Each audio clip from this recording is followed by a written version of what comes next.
Good morning, everyone, and welcome into Local 4's 4 Things You Need to Know to Start Off Your Day. Today is going to be Thursday, October 23rd. We're almost to the weekend. My name is Ian Mason. Let's go ahead and check out today's top stories. Starting off with a Kearney man serving a 40 to 50-year sentence for a horrific Halloween attack is up for parole this morning. Aaron Manning, now 47, was convicted of attempted first-degree murder after brutally attacking an Odessa woman and her teenage daughter in 2004. You're looking at Local 4 file video from the day that Manning was sentenced back in August of 2005. According to court records, it was Halloween when Manning went to Deb Haga's house wearing a surgeon costume, where the document reads that he attacked Deb and her daughter Brittany with a scalpel.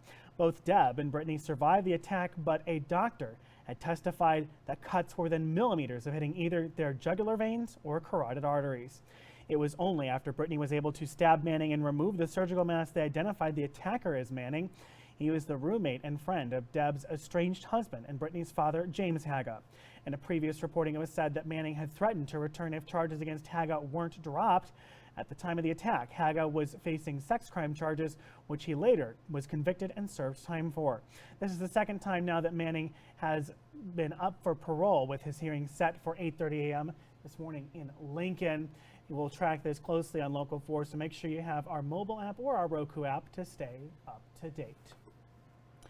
And President Donald Trump has taken to social media accusing ranchers of not understanding how they've benefited from his recent tariffs after pushback from his proposal to import beef from Argentina.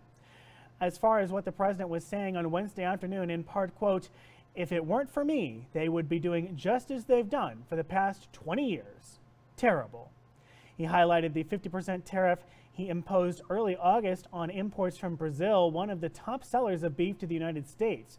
We spoke with Nebraska Senator Pete Ricketts not long after that post was made. Ricketts wouldn't comment on whether buying Argentine beef would be a betrayal to Nebraska farmers, but he did say he's working with the president on finding solutions.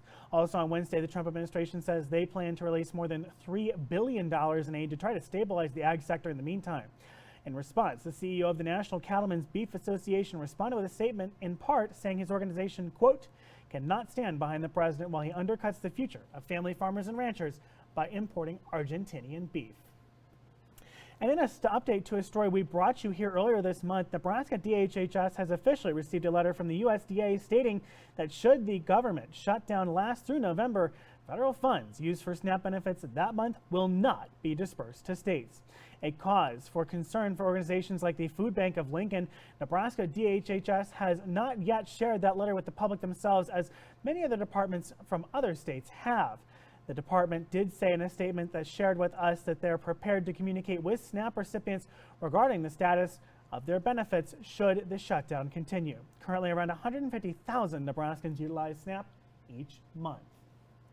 Let's go ahead and check our forecast now. Temperatures are going to be up in the 30s this morning before warming on up later on today. So it's going to be a much nicer day today than we're going to see over the next few days. But temperatures actually getting into the mid-60s. Mainly clear skies throughout the day. Maybe a couple clouds here or there. We're going to see more clouds start to roll in overnight. Maybe some chances of rain tomorrow morning. Clouds to midday, chances of rain again tomorrow afternoon. But the thing is that these clouds are going to help seal in a little bit of the heat.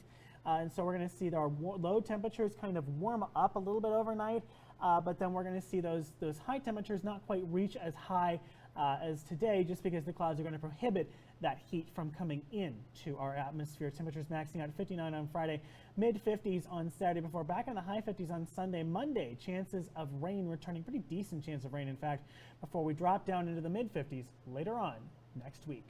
That's going to do it for me. Thank you so much for watching Local 4's 4 Things You Need to Know to Start Off Your Day. My name is Ian Mason. You can catch the latest news right back here at 11:30, 5, 6, and 10 on our Roku app. Until then, have a great one.